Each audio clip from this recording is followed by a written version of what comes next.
अस्सलाम वालेकुम नाज़रीन, मैं हूं अरसलान खोखर। आप देख रहे हैं program the talk show.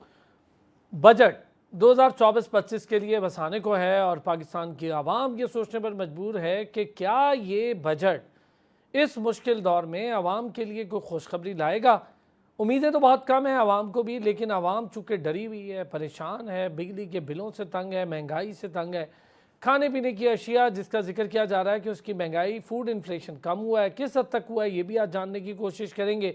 Reality based long term policies, mid term policies क्या हैं, क्या पूरा साल बजट के खदोखाल एक रहेंगे या फिर जैसे हमने पहले देखा कि एक नई चीज़ शुरू हो गई मिनी बजट के नाम पर और सप्लीमेंट्री ग्रांट्स आना शुरू हो गई और फिर जब 3-3 महीने 4-4 महीने में एक नया बजट, एक नई मिनी बजट की शक्ल आ जाती है तो फिर वो सारे खदोखाल तब्दील हो जाते हैं जो एक साल के लिए बजट अनाउंस होता है।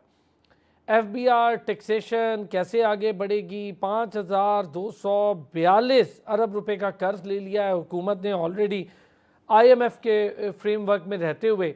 IMF के साथ ज़रा इख्तलाफात हैं और वो हैं टैक्स छूट को लेकर और मुख्तलिफ सब्सिडी को लेकर, मुख्तलिफ रियायत को लेकर। IMF किसी भी किस्म की रियायत देने को तैयार नहीं है और गवर्नमेंट ने फाटा के लिए टैक्स छूट की तजवीज़ तैयार कर ली है। इस वक्त करंट अकाउंट डेफिसिट से लेकर वो इदारे जो पाकिस्तान पर बोझ बने हैं, जिनका जिक्र बार बार करते हैं ये लोग या गवर्नमेंट करती है कि ये बोझ हैं, इनको प्राइवेटाइज करना है, ख़ासतौर पे PIA को कैसे आगे बढ़ना है उसकी निजकारी को लेकर 6 कंपनियों ने प्री क्वालिफाई भी कर लिया है उसके लिए। रियल इस्टेट सेक्टर जिसको पहले काफ़ी मराहत थी और पिछली गवर्नमेंट में उस पर टैक्स की भी छूट थी, काफ़ी कुछ था उनके लिए, तो टैक्स नेट में लाने के लिए फाइलर और नॉन फाइलर्स के लिए एक कदगन लग रही है टैक्स की शरह बढ़ाने की। फिर बजट के डेफिसिट्स क्या होंगे, जो बजटरी डेफिसिट्स होते हैं, तरक्याती बजट में कितनी कॉस्ट कटिंग होगी, सूबाई बजट में क्या होगा, NFC अवार्ड्स को कैसे देखा जाएगा, फिर टैक्स की भरमार होगी तो टैक्स गरीब पर ज़्यादा लगेगा, इनडायरेक्ट टैक्स होगा तो क्यों सिमें बंद करने और इस तरह की बातें हो रही हैं, अकाउंट चेक करने की बातें हो रही हैं, क्या मामला है, कैसे आगे बढ़ना है। डॉक्टर शाहिद हसन सिद्दीकी माहिर मैशत है, बहुत सीनियर आदमी है, हमारे साथ मौजूद है। डॉक्टर साहब ने हमें ज्वाइन किया। डॉक्टर साहब अस्सलाम वालेकुम, बहुत शुक्रिया आपने वक्त निकाला। जी वालेकुम अस्सलाम, आपका शुक्रिया। डॉक्टर साहब, IMF अगर इसी से शुरू करें, रियायत देने से इनकारी है और अभी तक की इतलात यही है कि फाटा के हवाले से पहले ही टैक्स छूट की तजवीज़ बना ली गई है। IMF कह रहा है जो सब्सिडीज़, टैक्स छूट, मरात, इस तरह की कोई रियायत नहीं होनी चाहिए। देखिए, पहली बात यह है कि हम लोग IMF का नाम इस्तेमाल करते हैं, ये तमाम बातें गलत हैं। IMF ने ये जो बात हम करते हैं IMF की शराइत, ये IMF की शराइत नहीं होती। ये पहले हम हमेशा के लिए समझ लें, हमारी हुकूमतें IMF का नाम इस्तेमाल कर रही हैं। IMF की शराइत नहीं है, ये खुद ये कर रहे हैं। इसका सबूत मैं आपको दे दूँ, एक दफ़ा ये मसला हल हो जाना चाहिए। शहबाज शरीफ साहब ने पिछले हफ्ते ये कहा है कि ये जो साल ख़त्म हो रहा है इसमें FBR को 24,000 अरब रुपए का टैक्स वसूल करना चाहिए था, जो पाकिस्तान की मईशत के मुताबिक है। 24,000 अरब रुपया, ये अल्फाज शहबाज शरीफ साहब के हैं। उन्होंने इस साल वसूल करने का जो हमारा और हुकूमत का अंदाज़ा है वो है 9,000 अरब रुपया। तो शहबाज शरीफ साहब ने अल्फाज इस्तेमाल किए, 15,000 अरब रुपया एक साल में FBR ने कम वसूल किया है। सूबों का इसके अलावा है, मैंने ये फिगर बहुत पहले दी थी, वो है सूबे मिला के 22,000 अरब रुपया एक साल में। जब आप IMF से कहते हैं कि ये जो 15,000 अरब है एक साल का या 22,000, ये हमारी मजबूरी है, ये हमारे साथ जो हुकूमत में लोग शामिल हैं, ये जो पार्लियामेंट में हैं, ये जो हमें मदद करते हैं, ये हमें उखाड़ के फेंक देंगे, हम उन पर टैक्स नहीं लगा सकते। वो कहते जी ये तो आपका मुल्क है, हमने तो आपको बता दिया, आप ये नहीं कर सकते तो क्या कर सकते हैं। कहते जी बिजली के नर्ख बढ़ाते हैं, गैस के नर्ख बढ़ा देते हैं, GST बढ़ा देते हैं, तालीम का बजट कम कर देते हैं। वो कहते हैं 100 बिस्मिल्लाह, आपका मुल्क है। मैं दोबारा सबूत दे दूं आपको, IMF के मैनेजिंग डायरेक्टर का एक बयान था जो पाकिस्तान में आया, आपके मैंने चैनल पर भी देखा, दुनिया में आया, कि हमने हुकूमत पाकिस्तान से कहा है, IMF की सदर कह रही है, आप मालदार लोगों से टैक्स लें, गरीब को मराद दें। आपने कहते नहीं करेंगे, हम तो बिजली की तरफ बढ़ाएंगे, वो कहते 100 बिस्मिल्लाह। तो हम जब तक आवाम को ये बात नहीं बताएंगे और हमारा मीडिया भी कहता रहेगा IMF IMF, तो फिर तो कभी भी मसला हल नहीं होगा। हमें सिर्फ एक बात कहना चाहिए शहबाज शरीफ साहब और जो आपके साथ हुकूमत में है, जो सूबाई हुकूमत में तीनों पार्टियां हैं, कि आप ये वसूल नहीं करना चाहते 15,000, आप एग्रीकल्चर पर टैक्स नहीं लगाना चाहते, सूबाई प्रॉपर्टी पे नहीं लगाना चाहते, तो फिर IMF को क्यों बदनाम करते हैं? वो तो चाहते हैं पाकिस्तान कमजोर रहे, अमेरिका भी चाहता है कि पाकिस्तान कमजोर रहे, क्यों? ताकि हम उनके चुंगल में रहें। हम क्यों चाहते हैं? क्योंकि हम ताकतवर तबकों को नवाजना चाहते हैं। जब ये सोच बदलेगी, आवाम को ये आप बताएंगे, तो फिर अवाम ये नारा लगाना बीवी को मारते हैं और जिंदाबाद के नारे लगाते हैं। उनको कब ये एहसास है कि वो जलसों में जाके नारे क्यों लगाते हैं जब उनके घर जाने को खाने को पैसा नहीं है? जब 26 मिलियन बच्चे स्कूल नहीं जा रहे, हुकूमत कह रही है ये दुनिया की सबसे बड़ी तादाद है। आईन पाकिस्तान ये कहता है 25 अलिफ, हर बच्चा जो 16 साल तक की उम्र का है, 5 साल से 16 साल, उसको लाजमी और मुफ्त तालीम हुकूमत ने देनी है। तो जब वो नहीं दे रहे, ना हुकूमत दे रही है, ये हुकूमत दे रही है, ना पिछली दे रही है, हम मुतालबा भी नहीं कर रहे वो, तो फिर कसूर हमारा है या दूसरों का है? ये तय आज करना चाहिए आपको, ताकि अपनी पॉलिसियां हम बदल लें। अच्छा डॉक्टर साहब, अब आते हैं डेफिसिट्स की तरफ, फिर थोड़ा टैक्स पे। क्या डेफिसिट्स हैं हमें अभी बड़े बड़े जिनके हमें सामना करना पड़ेगा इस बजट में चैलेंजेस को लेकर? जैसे चैलेंजेस होंगे जो बड़े बड़े, और फिर वो सामना करना तो पड़ेगा, लेकिन क्या वो सामना करने के लिए कोई मजबूत पॉलिसी ऐसी होगी कि खाली सामना ही करेंगे या उससे कुछ जान भी छुड़वाएंगे उन डेफिसिट से? देखिए, एक पॉलिसी बन चुकी है, मैं आपको बता दूं आज। सिर्फ आप ये गौर कर लें कि वज़ीर आज़म साहब ने बजट की तारीख में तब्दीली की और चीन तशरीफ ले गए। क्यों ले गए? इसलिए कि उस चीन की मदद के बगैर बजट नहीं बन सकता, ये मुश्किल बजट भी नहीं बन सकता। उधर अमेरिका को ये पता है कि पाकिस्तान को, चीन अकेला पाकिस्तान को नहीं बचा सकता। तो आपने देखा कि वो पिछले 2 महीने से उनके बहुत सारे वफ्द जो हैं वो पाकिस्तान से बात कर रहे हैं, और अभी 2-4 दिन में फिर उनका एक वफ्द आ रहा है कि आप चीन से बात करके आए, हम भी आपकी मदद करना चाहते हैं। पाकिस्तान की जो स्ट्रेटेजिक लोकेशन है उसके तहत चीन भी पाकिस्तान की मदद करेगा कि आप इस बहरान को टला दें, अमेरिका भी मदद करेगा इस बहरान को टला दें। दोनों ये नहीं कह रहे कि आपकी मीशत को हम बेहतर करेंगे। अमेरिका अफगानिस्तान की वजह से मजबूर है कि हम हमारी मदद करें। अमेरिका इसलिए मजबूर है कि वो चीन को कंट्रोल करना चाहता है। अमेरिका इसलिए करता है कि उसको मिडिल ईस्ट में हमारी ताकतवर फौजों की ज़रूरत है, जो बेइंतहा ताकतवर हमारी फौज है, स्ट्रेटेजिक लोकेशन है। चीन मजबूर है कि अगर खुदा न खास्ता पाकिस्तान नाकाम होता है इस वक्त, तो सीपैक नाकाम होगा, और अगर सीपैक नाकाम होता है तो चीन का बेल्ट एंड रोड इनिशिएटिव, तो वो दोनों फिलहाल ये हमारी मदद कर रहे हैं, लेकिन उससे बहरान टल रहा है। 3 साल के बाद अमेरिका ये कहेगा, जब मदद की ज़रूरत नहीं होगी, कि आप चीन से ये मदद नहीं ले सकते, हम फंस जाएंगे। ये 3 साल आखिरी मोहलत है पाकिस्तान, 3 साल या 4 साल जो ये प्रोग्राम की मुद्दत है, इसमें अगर आप फैसला नहीं करते, इनसे कर्जे ले लेते हैं, चीन से आप ये कह रहे हैं जी आप अपने कर्जे रीशेड्यूल कर दें, हमसे अभी ना मांगे, 3 साल बाद मांगे, हमारे डिपॉजिट रीशेड्यूल कर दें, सऊदी अरब से कह रहे हैं, उसके बाद जो है वो UAE से कह रहे हैं, फिर असासे आप बेच रहे हैं, फिर रिकॉर्डिंग जैसा मैं आप सरमायाकारी ला रहे हैं जिसको आप कह रहे हैं परेशान कुन सरमायाकारी। तो इस तरह करके वक्त को धक्का देके ये चंद साल की मोहलत हम लेना चाह रहे हैं, लेकिन उससे मईशत मजीद कमज़ोर होगी, मईशत मजीद खोखली होगी, और जब ये दुनिया में तब्दीली आ जाएगी और हम अमेरिका को हमारी मदद की ज़रूरत नहीं होगी, शायद यूक्रेन की जंग भी किसी रंग अख्तियार कर ले, गज़ा में जो जंगी कार्रवाइयाँ इसराइल कर रहा है बदमाशी की हद तक, वो भी शायद ख़त्म हो चुकी हों, तो हमारी अहमियत कम हो जाएगी। उस वक्त से डरें, वो ऐसा डॉक्टर साहब, अब गरीबों के लिए ज़रा बात करें, मेरे जैसे गरीबों के लिए क्या होगा इस बजट में? गरीबों के लिए खुशनुमा अल्फाज होंगे, जैसे कि वो जिंदाबाद के नारे लगाएंगे।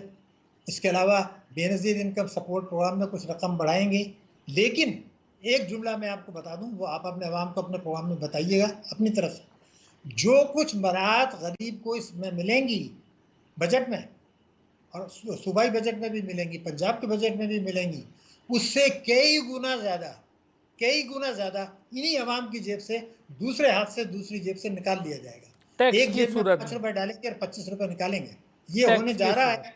आज मैं आपको बता रहा हूँ, अवाम को अब बताएं, अवाम को समझाएं कि ये मसला है हमारा, ये हो रहा है। जिंदाबाद नारे लगाने से अगर पेट भर जाया करता, तो रसूल सल्लल्लाहु अलैहि वसल्लम ने क्या कहा था जब गरीब आदमी उनके पास आया था, तो उसने कहा जी मेरे पास तो खाने को नहीं है। कहना क्या है? कहते जी घर में बर्तन है, कहते बेच दो, बेच के जो है रस्सी खरीदो, कुहाड़ी खरीदो, जाओ जंगल में लकड़ी काटो और बेचो। रसूल सल्लल्लाहु अलैहि वसल्लम ने ये फरमाया था कि रिस्क कमाओ, रिस्क कमाओ। हम बेनज़ीर इनकम सपोर्ट में ज़्यादातर भिखारी बना रहे हैं, हम कर्जे लेके भिखारी बना रहे हैं, हम अपने कर्जों में मोहलत लेके अपने आप को भिखारी बना रहे हैं। ये तो सारा उल्टा कर रहे हैं, इसलिए कि ताकतवर तबकों को फ़ायदा पहुँचाएं, एमनेस्टी दें, IMF से कर्जे लें। 23 मरतबा IMF के पास हम जा चुके हैं 1965 से। तो सवाल ये है कि बांग्लादेश जो है वो तो 2011 के बाद से एक दफ़ा गया है, भारत 1994 के बाद से गया ही नहीं है। तो हम किस खुशी में 23 मरतबा जा चुके हैं, हम किस खुशी में जो है 1993 से अब तक 13 मरतबा जा चुके हैं। तीनों हुकूमतें शामिल हैं, फौजी हुकूमतें शामिल हैं। तो सवाल ये है कि इन तीनों पार्टियों में कोई फर्क नहीं है आवाम को कुचलने का। तीनों पार्टियों का मैं नाम ले रहा हूँ। और अच्छा, केपी में क्या कुछ हो रहा है आपको नहीं पता कि केपी में 2013 के बाद से वही हो रहा है जो पंजाब में हो रहा है और जो सिंध में हो रहा है। क्या फ़र्क है मुझे बता दें। तालीम के बजट में आप देख लीजिए, सेहत के बजट में देख लीजिए, प्रॉपर्टी की वैल्यूएशन में देख लीजिए, तीनों पार्टियों का यकसा है, कोई फ़र्क नहीं है। तो ये अवाम की बात अगर समझ में नहीं आती तो फिर तो बड़ा मुश्किल हो जाएगा, इसलिए कि अवाम अगर तो उठेंगे नहीं। सुप्रीम कोर्ट ने रात को 12 बजे कोर्ट खोली, बड़ी तारीफ हुई कि इलेक्शन होने चाहिए, बड़ी अच्छी बात है। मैंने उस वक्त भी सुप्रीम कोर्ट से कहा था, आज भी कह रहा हूँ, आपने 12 बजे खोला, बड़ा अच्छा किया अदालत। कभी ये भी तो कहें कि 25 अलीफ में ये लिखा कि 16 साल तक का हर बच्चा स्कूल जाएगा, तो ये 26 मिलियन बच्चे नहीं जा रहे, तो फिर हम तो ये बजट तुम्हारा मंजूर नहीं करेंगे, हम इस बजट को रिजेक्ट कर देंगे कोर्ट में लाके। वो भी तो करें ना। फिर सिर्फ इंतखाबात कराना तो मेरे मुल्क का मसला नहीं है। इंतखाबात के बाद मंशूर में मैं आपको बता रहा हूँ, तीनों पार्टियों ने 100% इनराफ किया है उस मंशूर से जो कि अवाम से वोट लेकर आते हैं।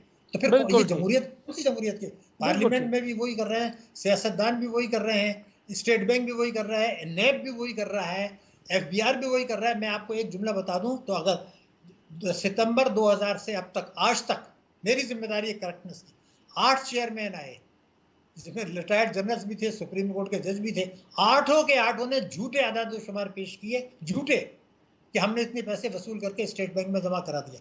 कभी किसी सियासतदान ने कहा कि जी ये गलत है? सिर्फ ये कहा कि जी वो हमारा इस्तेहसाल कर रहा है, हुकूमत जो है उसको इस्तेमाल करती है, अपोजिशन को वो तंग करते हैं। तो कोई ये नहीं कहता कि आदाद शुमार झूठे। मैं अकेला कह रहा हूँ, आज फिर कह रहा हूँ कि 2000 सितंबर 2000 से अब तक आठों के आठों चेयरमैन ने झूठ बोला है, झूठे दावे किए हैं, मगर तीनों पार्टियों ने उसको कमज़ोर किया है ताकि वो एहतसाब ना कर सके।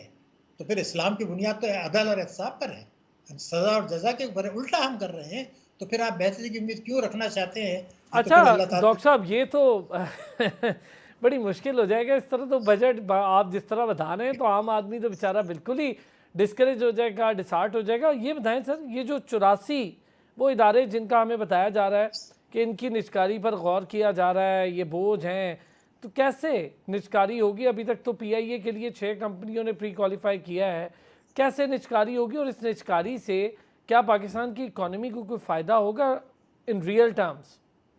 एक जुमला मैं आपको बता देता हूँ, और हुकूमत में कोई आदमी अगर आके चैलेंज करना चाहता है तो कर दे। 1992 से अब तक 6500 अरब रुपए के असासे बेच के हम खा गए, और सिवाय तबाही के कुछ नहीं मिला। PTCL के पैसे 2005 में निचकारी हुई थी, $800 मिलियन आज तक आपको नहीं मिले हैं। उस 800 मिलियन का सूद मिला के $2 अरब बन जाता है आपका। बैंकों की निचकारी हुई थी, उससे सबसे ज़्यादा कमाई जो है हुकूमत तो बैंकों की निचकारी से हुई। मेरे पास जो आदाद शुमार हैं वो ये हैं कि बैंकों ने पिछले आप 3 साल में देख लें 13,000 अरब रुपए के हुकूमत को कर्जे दे दिए जो उनका काम नहीं था, और 2,000 अरब के कर्जे दिए 25 करोड़ की आबादी के मुल्क के। उसका नतीजा क्या हुआ? 2000, ये मैं हुकूमत के आदाद शुमार बता रहा हूँ, 2021 में उनका मुनाफा था एक साल का 450 अरब रुपया, 2023 का उनका मुनाफा था 1275 अरब रुपए एक साल का। अच्छा, बेकहा इन्होंने 2000 अरब रुपए से ज्यादा कमा लिया इन वर्षों में, जबकि मईशत तबाह हुई। कमाया कैसे? कर्जे देने बंद कर दिए सनत, तिजारत, ज़राअत के लिए। हुकूमत से कहा कि टैक्स की चोरी का जो नुकसान है वो हम पूरा करते हैं। उन्होंने 27,000 अरब रुपए में इन्वेस्टमेंट कर दी। ये दुनिया में कहीं नहीं होता। मैंने बार बार कहा, मैंने दुनिया में टॉप पोजीशन में काम किया, यूरोप में टॉप पोजीशन में किया है, कहीं दुनिया में नहीं होता कि तिजारती बैंक हुकूमत को कर्जे दें। पाकिस्तान में हो रहा है, और पाकिस्तान में भी पहले नहीं होता था। ये अगर निजकारी आपको करनी है 100 बिस्मिल्लाह करें, मैं गारंटी कर रहा हूँ निजकारी नाकाम है, नाकाम है, नाकाम है। डॉक्टर साहब, ये जो आपने अभी बैंकिंग और कर्ज़ों की सूरत हाल बताई, और ये तो हमारी लोकल सतह पर हमने इतने कर्ज़े हुकूमत ने ले लिए, और फिर टैक्सेशन और इस मामलात को देखते हुए अपनी बैंक्स ने इन्वेस्टमेंट कर दी, ये तो मामला किसी और तरफ चला जाएगा सर। फिर ये जो हम कहते हैं कि इब्तदाई 10 माह में 5,242 अरब का मज़ीद कर्ज़ लिया है गवर्नमेंट ने, अब ये कर्ज़ उतरेगा भी, और ज़ाहिर है बजट के अंदर इन सारी चीज़ों को देखा जाएगा। एक तो बजट बनेगा, जो पैसे रखे जाएंगे तरक्याती बजट के लिए, सूबाई बजट वैसे ही तरक्याती बजट 23% बढ़ जाएगा।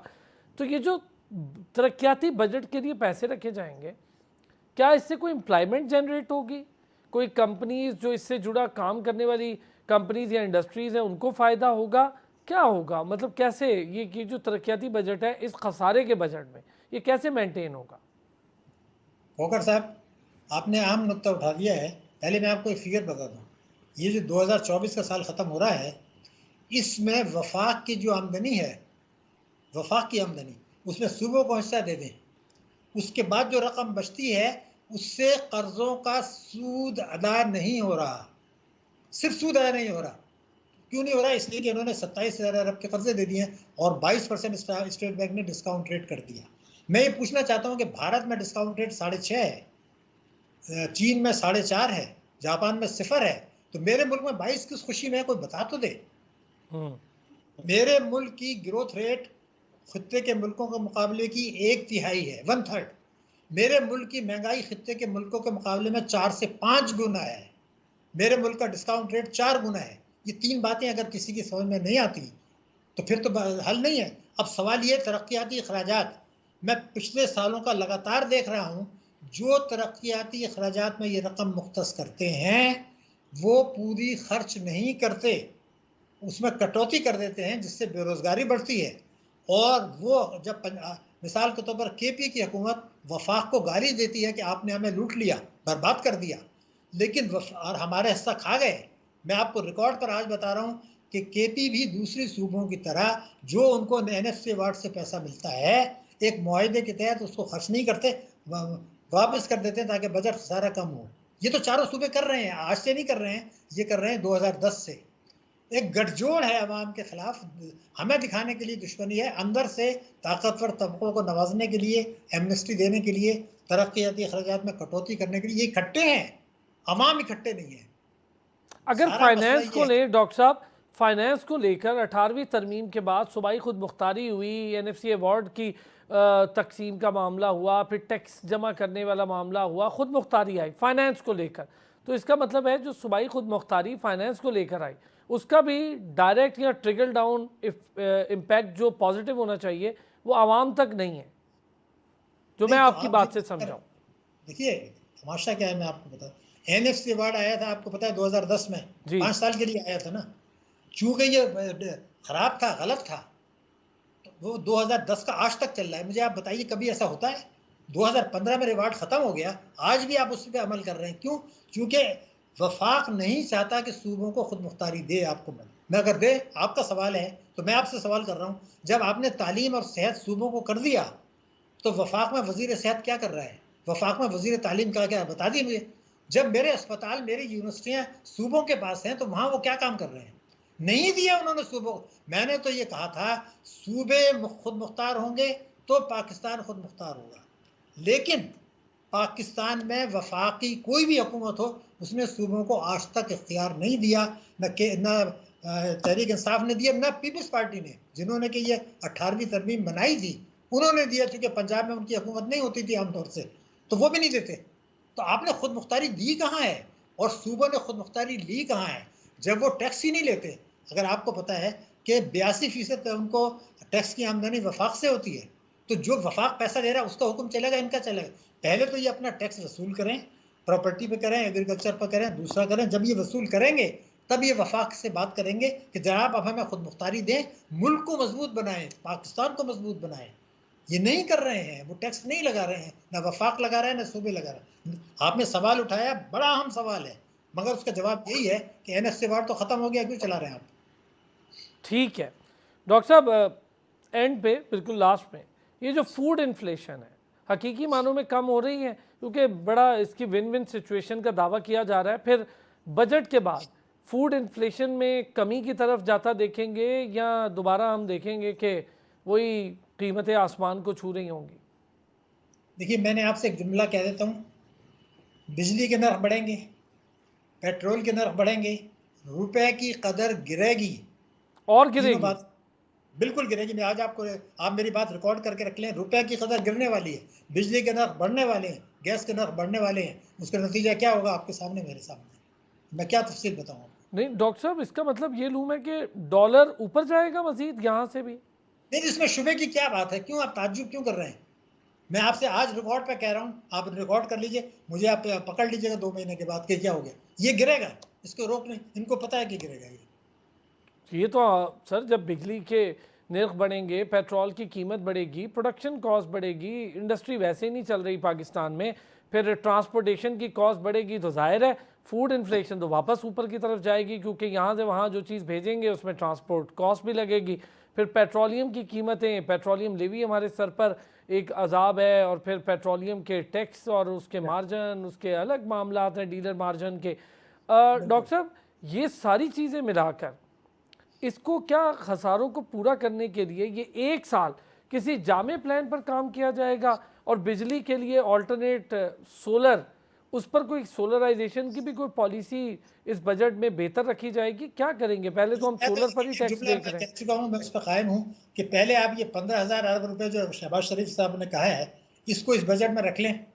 आपको फिर पेट्रोल, बिजली, गैस के नर्ख नहीं बढ़ाने पड़ेंगे। और अगर ये आप 15,000 अरब रुपए का इजाफा नहीं दिखाते, जो शहबाज शरीफ साहब खुद कह रहे हैं, तो फिर तो बेकार है बात ही करना। इसी तरह सूबे अगर अपना हिस्सा नहीं बढ़ाते आमदनी में, तो कुछ नहीं हो सकता। बाकी आप थ्योरेटिकली कुछ भी करते रहें। सर्कुलर डेट, उसको कैसे कंट्रोल करेंगे सर? बिजली के नर्ख बढ़ा के, गैस के नर्ख बढ़ा के, पेट्रोल के नर्ख बढ़ा के, लाइन लॉसेस का सारा बोझ गरीब आदमी पर। वो खुशी से दे रहा है तो फिर हर्ज क्या है? जब उनको तकलीफ नहीं है तो हुकूमत को क्या तकलीफ है? जिंदाबाद के नारे मैं तो नहीं लगाता ना, यही जाके जलसों में लगाते हैं, 3-3 घंटे बैठते हैं, तो उनको क्या भुगते हैं फिर? क्यों जाते हैं जलसों में? वहाँ क्यों नहीं कहते कि ये भारत में महंगा 6.5% डिस्काउंट रेट क्यों है? हमारे यहाँ 22 क्यों है? हमें बता दें। भारत में महंगाई जो है 5% क्यों है? मुझे बता दीजिए, मेरे में इतनी महंगाई क्यों है? जब इस सवाल का जवाब मांगेंगे तो मिलेगा, नहीं मांगते तो नहीं मिलेगा। बहुत अच्छे। डॉक्टर शाहिद हसन सिद्दीकी साहब हमारे साथ मौजूद थे, और बड़ी डिटेल बजट पर गुफ्तगू हो रही थी, और बजट के उन पहलुओं पर जिस पर डॉक्टर साहब समझते हैं कि आवाम तक कोई ऐसे असरात नहीं पहुंचने वाले, बल्कि उन्होंने तो बड़ा सिंपल सा फार्मूला बता भी दिया। फिर उन्होंने निचकारी का फार्मूला बता दिया कि बैंकों ने कितने कितने हज़ार अरब रुपए इन्वेस्टमेंट की मद में पाकिस्तान में लगा दिए, कर्जे की मद में गवर्नमेंट ने उनसे ले लिए। जब निचकारी होनी थी, जितने पैसे गवर्नमेंट ने लेने से उससे ऊपर के तो कर्जे ले लिए हैं। फिर PTCL जो हमने निचकारी की, उसकी मामलात अभी तक लटके हुए हैं, और अभी ये 84 इदारे, पता नहीं कहाँ जाएगा ये मामला। लेकिन चले, स्टॉक मार्केट कैसे देखती है आने वाले बजट को, क्या असरात मुरतब होने वाले हैं, उस पर भी बात करेंगे। डेट्स जो हैं, जिसमें सर्कुलर डेट हो गया, चाहे वो गैस का हो, चाहे वो बिजली का हो, पेट्रोलियम की मद में हो, कैसे आगे बढ़ेंगे हम। और फिर पाकिस्तान के वो बजटरी डेफिसिट्स जिनको पूरा करने के लिए अपने अखराजात की कॉस्ट कटिंग करनी होगी, वो कैसे होंगे। इंडस्ट्रियलाइजेशन कैसे पाकिस्तान में पनपेगी, हम अपनी एक्सपोर्ट बढ़ा पाएंगे या नहीं बढ़ा पाएंगे। टैक्सेशन डायरेक्ट पे रहेंगे या इनडायरेक्ट पे रहेंगे, बहुत बड़े बड़े मसाइल हैं। एक ब्रेक लेते, वापस आते हैं, इस पर बात करते हैं। वेलकम बैक जी। ब्रेक पर जाने से पहले जिन बड़े बड़े मसाइल का मैंने जिक्र किया, और जिस तरह से शाहिद हसन सिद्दीकी साहब ने काफ़ी अहम मसाइल की जानिब तवज्जो दिलवाई, और उन्होंने बताया कि अगर हम निचकारी करते हैं तो उससे पहले वाली निचकारी का हाल क्या था।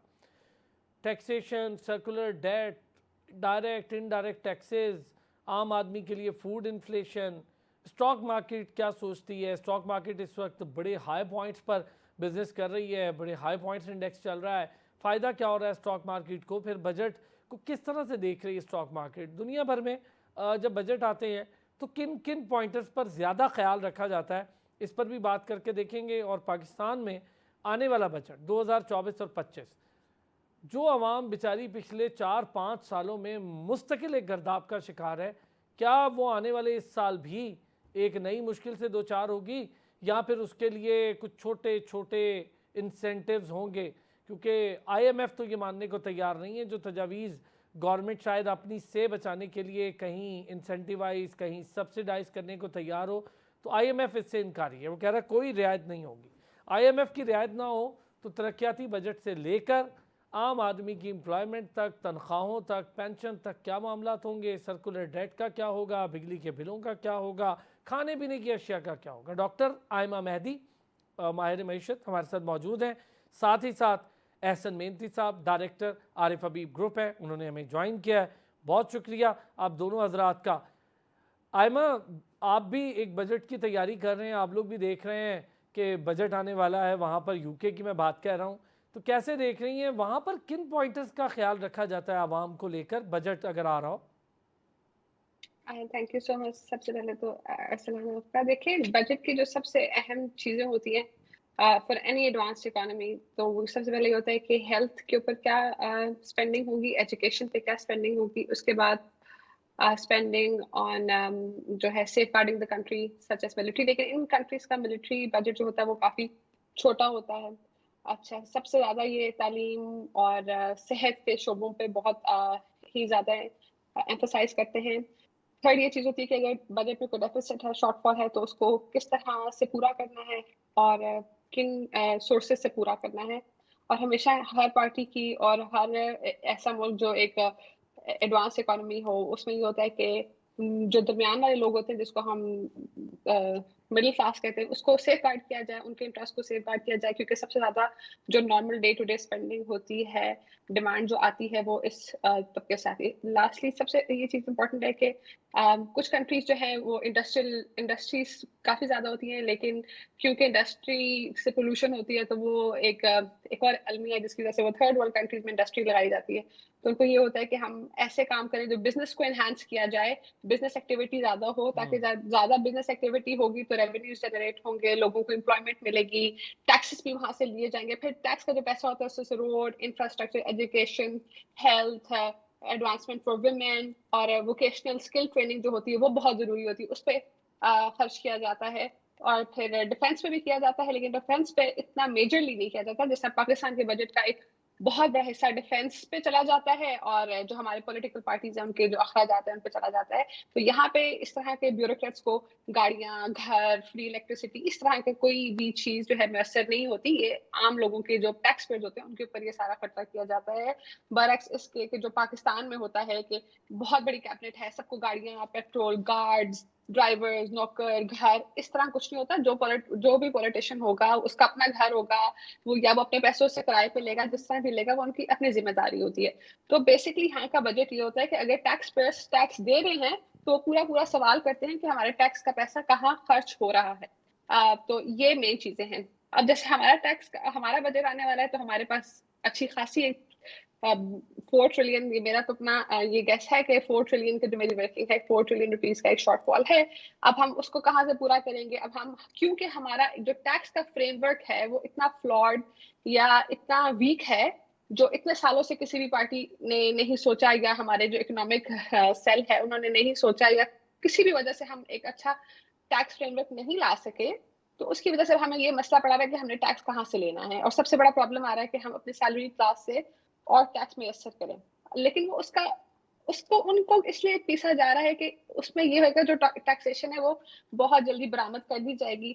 एज कम्पेयर टू अगर बिजनेसेस पे जो टैक्स लगाते हैं दुकानदारों पे, तो वो शटर डाउन हड़ताल हो जाएगी। उससे एक प्रॉब्लम ये भी है कि जो पॉलिटिकल पार्टी है उससे सब नाराज हो जाएंगे, उनके वोटर्स नाराज हो जाएंगे। और दूसरी बात यह है कि हम एक ग्रे इकोनॉमी जिसके अंदर हम टैक्स छुपाते हैं, टैक्स चोरी बहुत ज्यादा है, और ये फाइलर और नॉन फाइलर का इस हद तक एक मजाक ही समझ में, इंटरनेशनली तो एक मजाक ही है कि ये क्या कॉन्सेप्ट है कि फाइलर देगा और नॉन फाइलर नहीं देगा, और उसको इतने परसेंट और इतने। टैक्स एक ऐसी चीज है जो हर किसी ने देनी है। और मैं कल भी किसी का सुन रही थी कि जी टैक्स लेते हैं तो मुल्क चलते हैं। तो इतने साल से वही पार्टी पाकिस्तान को ज्यादा गवर्न कर रही है, इतने साल से उन्हें बिल्कुल ऐसे नहीं लगा कि टैक्स लेना चाहिए था। एकदम से जब IMF ने कड़ी शराइत रखी है तो उन्हें भी याद आ गया कि जी टैक्स से गवर्नमेंट चलती है, मुल्क चलते हैं, रोड बनते हैं, डैम बनते हैं। तो बड़ा ही अजीब सा है। और जो हमारा बजट आ रहा है उसमें सबसे ज्यादा स्पेकुलेशन तो यही की जा रही है कि बिजनेसेस के ऊपर ज्यादा टैक्स लगाया जाएगा।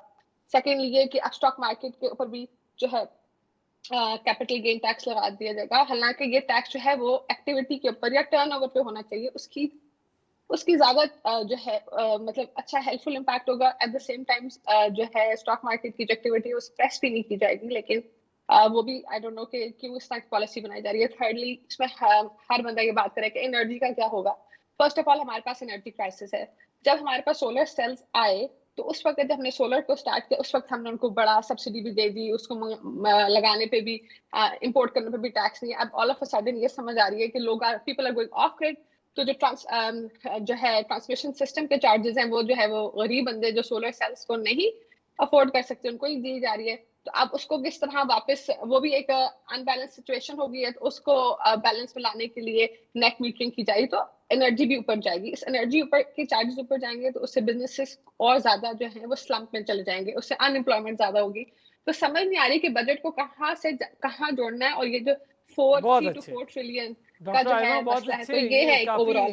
काफ़ी डिटेल, काफ़ी ज़बरदस्त डिटेल में ब्रीफली आपने बहुत चीज़ें बल्कि कई जहतें खोल दी हैं इस बात पे। एहसन मेहनती साहब, पहले तो आपने सुना कि जो तरक्याती कौमें या तरक्की याफ्ता ममालिक हैं वो क्या सोचते हैं, वो अपने बजट में सेहत को टॉप पर रखते हैं, एजुकेशन को टॉप पर रखते हैं, एम्प्लॉयमेंट को टॉप पर रखते हैं, अपने कर्ज जो छोटे मोटे लिए हैं उसको ख़त्म करने को टॉप पर रखते हैं, इंफ्रास्ट्रक्चर को टॉप पे रखते हैं, टूरिज़्म को टॉप पे रखते हैं, मैनेजमेंट को टॉप पे रखते हैं, और अपनी ब्यूरोक्रेसी को कम से कम मराद देने को टॉप पर रखते हैं। एहसन मेहनती साहब, जी जी जी, और बिल्कुल। ये हम आई क्या थिंक करते हैं सर?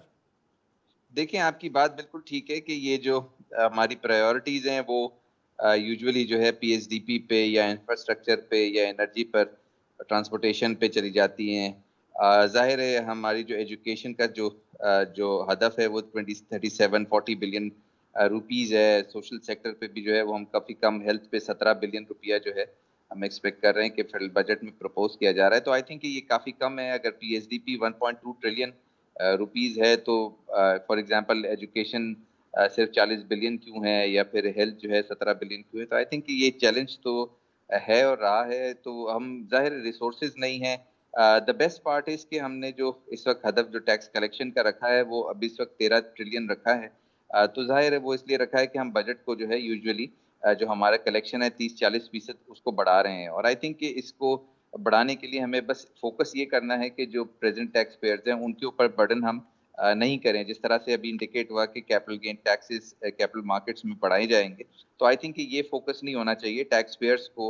यानी कि रिटेल सेक्टर है उसको ज़्यादा आप फोकस करें, एग्रीकल्चर सेक्टर को फोकस करें। वो लोग जो कि टैक्स देनदगान हैं उनको तो जो है वो नहीं फोर्स किया जाए कि वो टैक्स को अपने इजाफा करें, बट फोकस ये होना चाहिए कि जो नए टैक्स पेयर्स हैं उनको जो है वो टैक्स रिजीम में लाया जाए, और फिर जो नॉन फाइलर्स हैं जाहिर है उनकी पेनल्टी जो है उसको बढ़ाया जाए। तो आई थिंक ये एक मुनफरिद तरीका रहेगा। आई थिंक कि जो हदफ बढ़ रहा है वो इंडिकेशन ये भी है कि बजट जो है वो हमारा बढ़ता जा रहा है, और बजट अच्छा, जो लेकिन बढ़ता जा रहा है एहसन वो आई मेहनती थिंक कि वो साहब, एक ग्रोथ चीज़ को। अगर मैं आपसे पूछूं, यहाँ पर ये होता है कि जो लोग टैक्स के ज़िम्मे में कमाते नहीं हैं, जितनी टैक्स की तक छूट है वो नहीं कमाते। हमारे यहाँ ये बड़ा कंफ्यूजिंग मामला है कि जैसे 50,000 की एक मद है कि जो मंथ की 50,000 कमाता है उसे टैक्स के ज़िम्मे में नहीं आता, उसे टैक्स छूट, वो बेचारा भी नॉन फाइलर काउंट हो जाता है और देखिए वो उसको भी बिल्कुल आप टैक्स भर भर के देना पड़ता है। इनडायरेक्ट टैक्स तो उस गरीब को भी देने ही पड़ते हैं।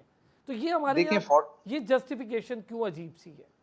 देखिए फॉर्चुनेटली जो हमने तरीका जो अपनाया हुआ है टैक्सेशन का, वो कोई हम यूनिक नहीं पाकिस्तान मार्केट के लिए लेकर आ रहे। यही हम यूके मार्केट्स में देखते हैं या इंडिया में देखते हैं या यूएस मार्केट्स में देखते हैं। और जाहिर हमने यूएस सिटीजन्स का भी देखा है कि उनकी वर्ल्ड ओवर इनकम टैक्स होती है।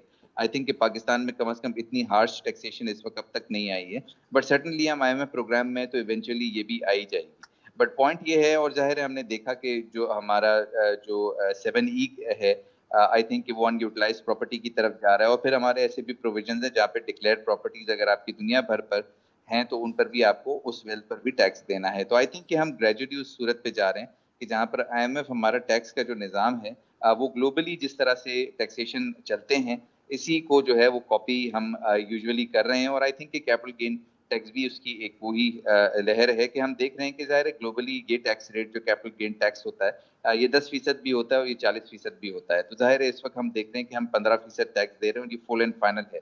बट इसको अच्छा, अगर अभी आप आयमा जिक्र कर रही थी एहसन मेहनती साहब कि स्टॉक मार्केट, तो मैंने सोचा स्टॉक मार्केट टैक्स आने वाले बजट टैक्सेशन इसको कैसे देख रही है?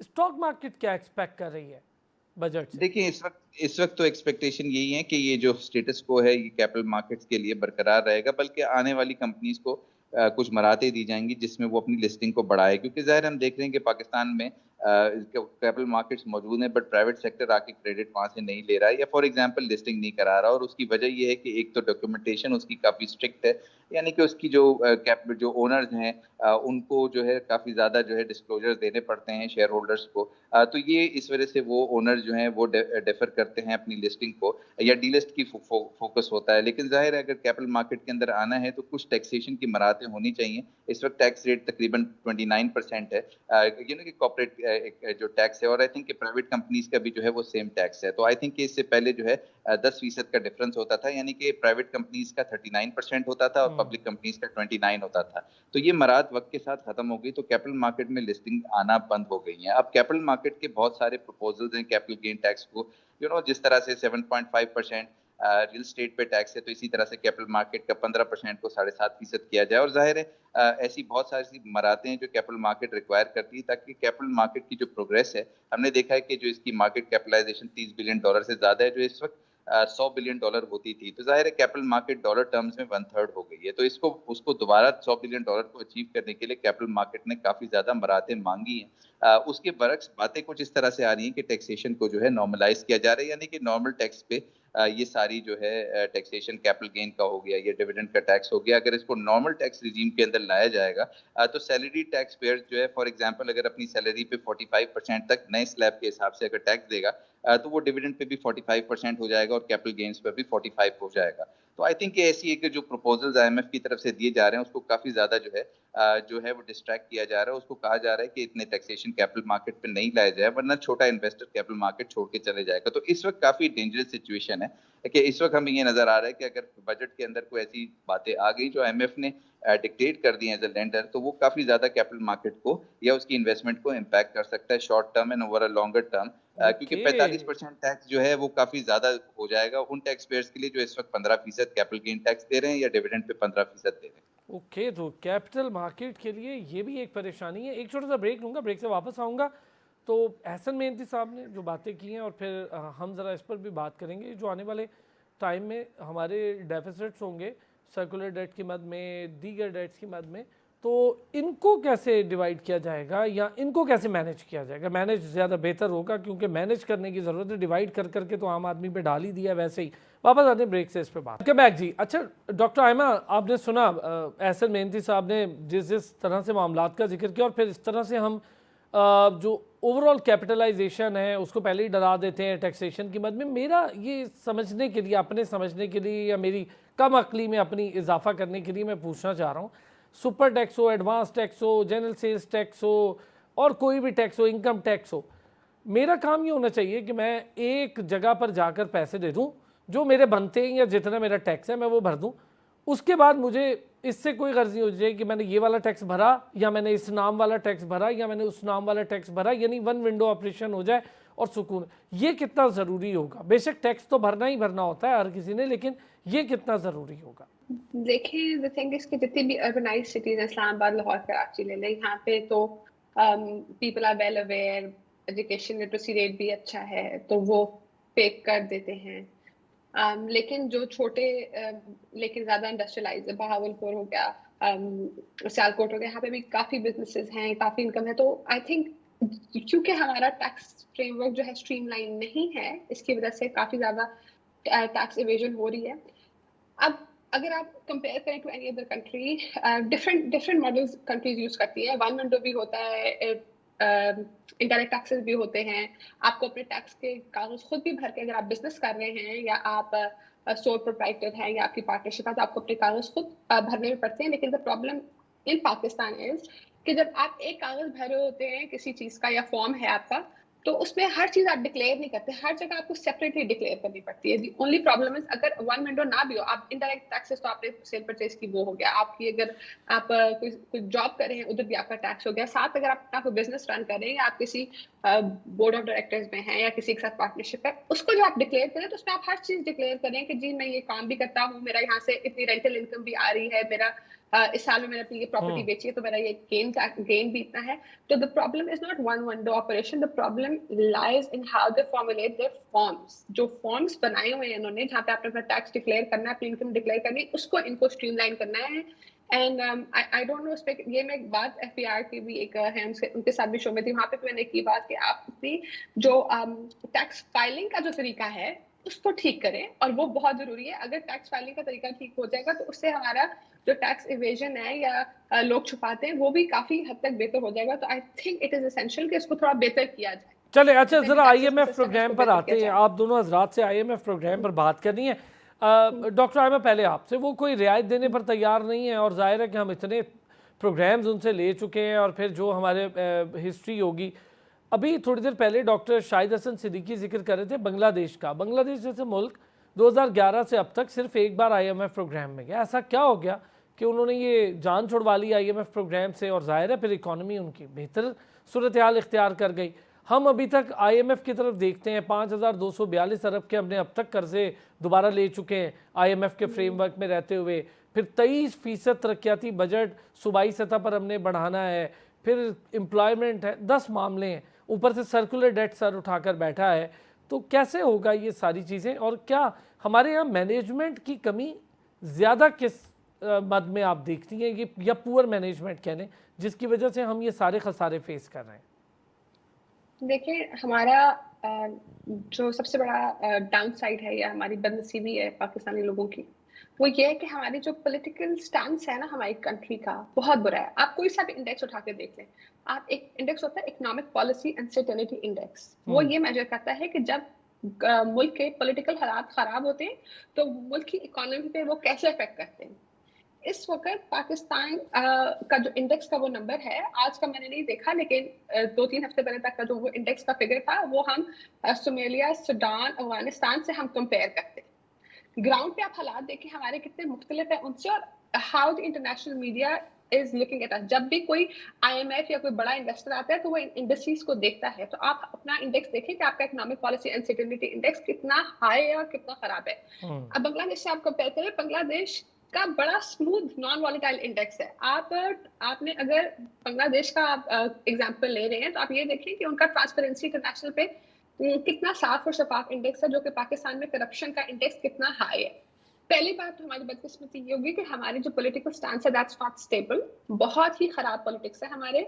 दूसरी बात हमारी ये है कि हमारे पास करप्शन बहुत ज्यादा है, ठीक है। थर्ड चीज ये है कि हमारे पास जो पार्टी आती है वो अपने वोटर्स को खुश करना चाहती है, या वो अपनी पिछली पार्टी को गलत दिखाना, साबित करना चाहती है, वो लोगों के बारे में नहीं सोचते। It's nothing about the betterment of the country. हमारे पास एक पॉलिसी नहीं है। जो भी पॉलिटिकल पार्टी आए, एक ठोस इकोनॉमिक पॉलिसी होनी चाहिए कि हमने एक साल में इतने रिजर्व बढ़ाने ही बढ़ाने हैं, हमने इतने वोकेशनल ट्रेनिंग इंस्टीट्यूट्स लगाने हैं, हमने अपने इंडस्ट्रियल जोन्स को फ्री बिजली मुयसर करनी है। आपने ये देखा है कि बांग्लादेश में कितने टैक्स फ्री और जोन्स हैं जहाँ पे उनकी इंडस्ट्रीज लगी हुई हैं। बांग्लादेश का एक्सपोर्ट, जो उनका कपड़ा, उनकी ऊन, उनके कितनी चीजें उनकी एक्सपोर्ट होती हैं, हमने अपने सर्जिकल इंस्ट्रूमेंट की एक्सपोर्ट को भी हमने खराब किया। हमने अपने कॉटन एक्सपोर्ट, कॉटन जो है बड़े बड़े जो स्टोर्स हैं जो सिर्फ बहुत अमीर रॉयल फैमिलीज रहते थे, वहां पे पाकिस्तान का कॉटन जाता था, लेकिन अब वहां पे भी नहीं जाता। इजिप्शियन कॉटन, छोटी छोटी क्रोएशिया जैसी कंट्री जो कि अभी 98-99 में वो जो चेक्स वॉर से निकली है, उनका कॉटन वहां पे बिक रहा है, लेकिन पाकिस्तान का कॉटन नहीं बिक रहा। क्यों नहीं बिक रहा?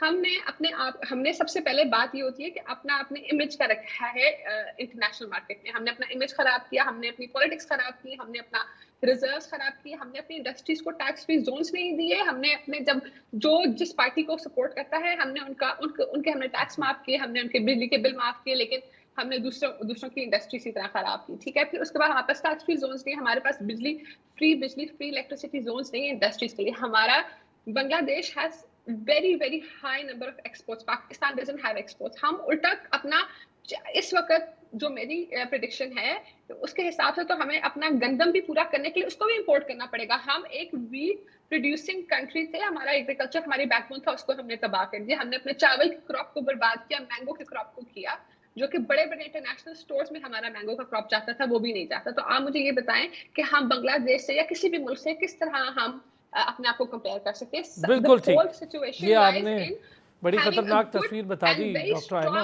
इकोनॉमिक पॉलिसी आपने बड़ी खतरनाक, हाँ, स्टेबल और एक प्रॉपर इकोनॉमिक पॉलिसी, कम से कम एक बजट एक साल के लिए चले। एहसन मेहनती साहब, यहाँ तो बजट के सप्लीमेंट्री बजट्स आ जाते हैं, ग्रांट्स आ जाती हैं, बीच में ही एक मिनी बजट आ जाता है। हमें तो यही नहीं पता होता कि ये बजट 1 साल के लिए है कि इसी बजट के अंदर 3-4 और बजट आ जाएंगे।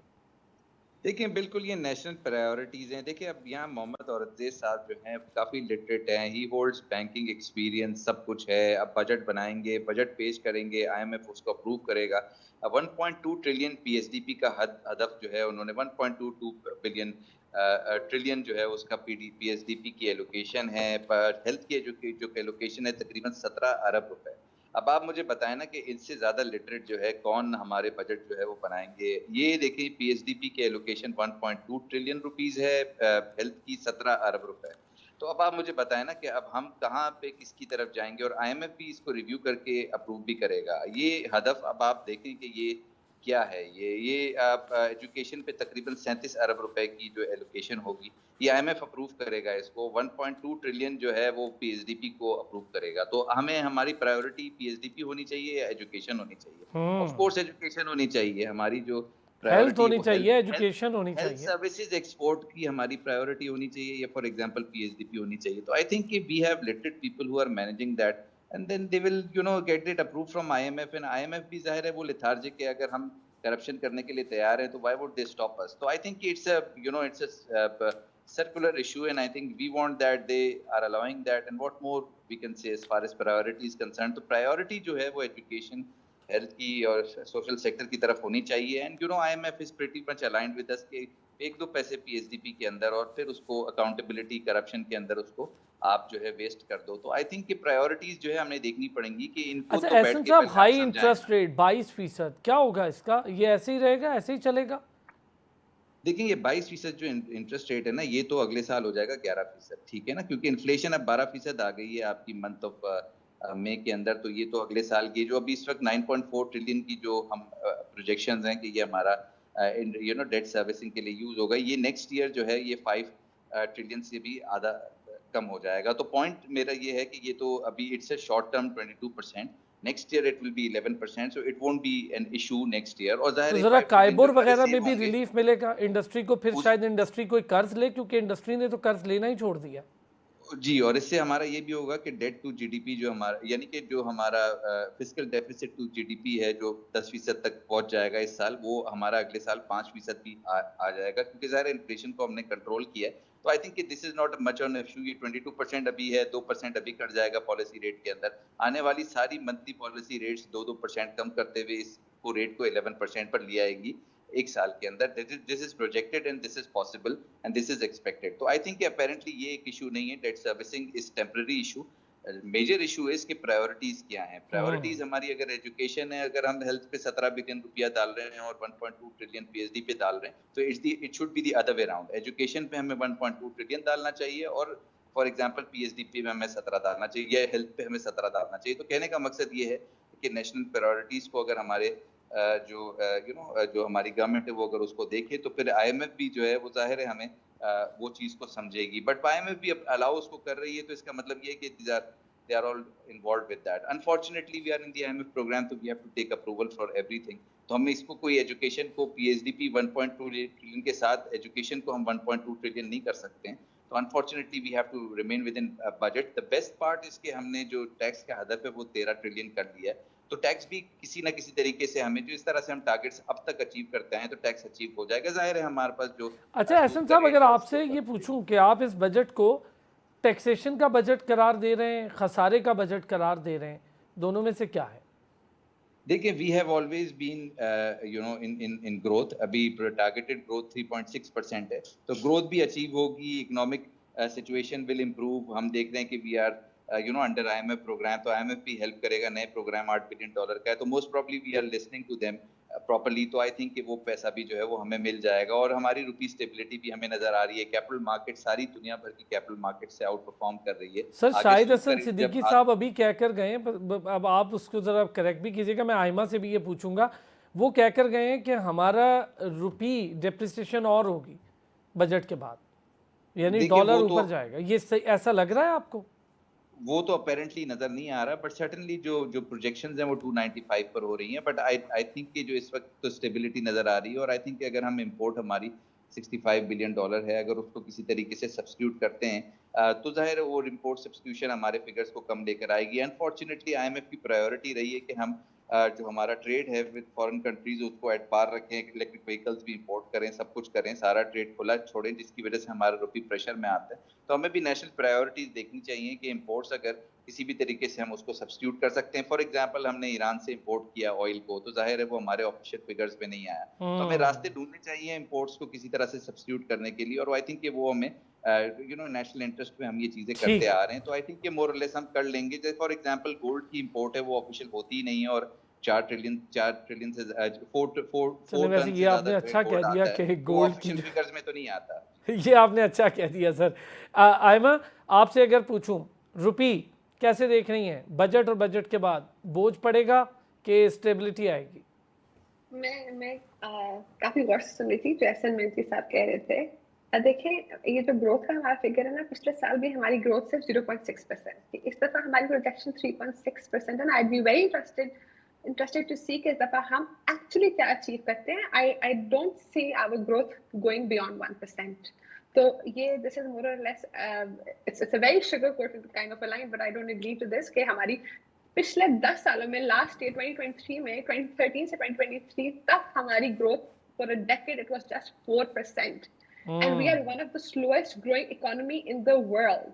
And more or less we are facing stagflation, which is low or minimum economic growth with no inflation. एक inflation का जो होता है ना number that's healthy for the whole economy, के उससे एक डिमांड आ रही है, लोग खर्च रहे हैं और साइकिल चल रहा है। बिल्कुल ठीक बात। तो ये जो हम कह रहे हैं ना हमारी इन्फ्लेशन कम आ रही है, we are going towards stagflation, कि हमारी स्टैग्नेंट हो जाएगी इकोनॉमी, को आगे पीछे कुछ पहिया चल नहीं रहा।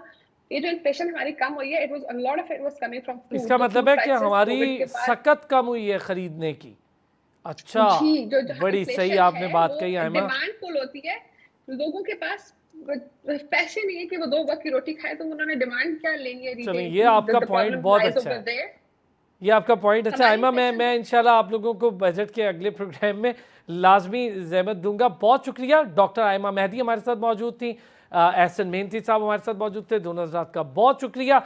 आने वाला बजट और बजट के मसाइल और हमारे वसाइल किस तरह से यूटिलाइज होंगे, मैनेजमेंट, गवर्नेंस कितनी इम्पोर्टेंट रोल प्ले करती है, पॉलिसी क्या होती है और पॉलिसी का मरबूत होना क्या होता है, इस पर हुई आज डिस्कशन। बहुत शुक्रिया। फिर होती है आपसे मुलाकात। अपना ख्याल रखिएगा।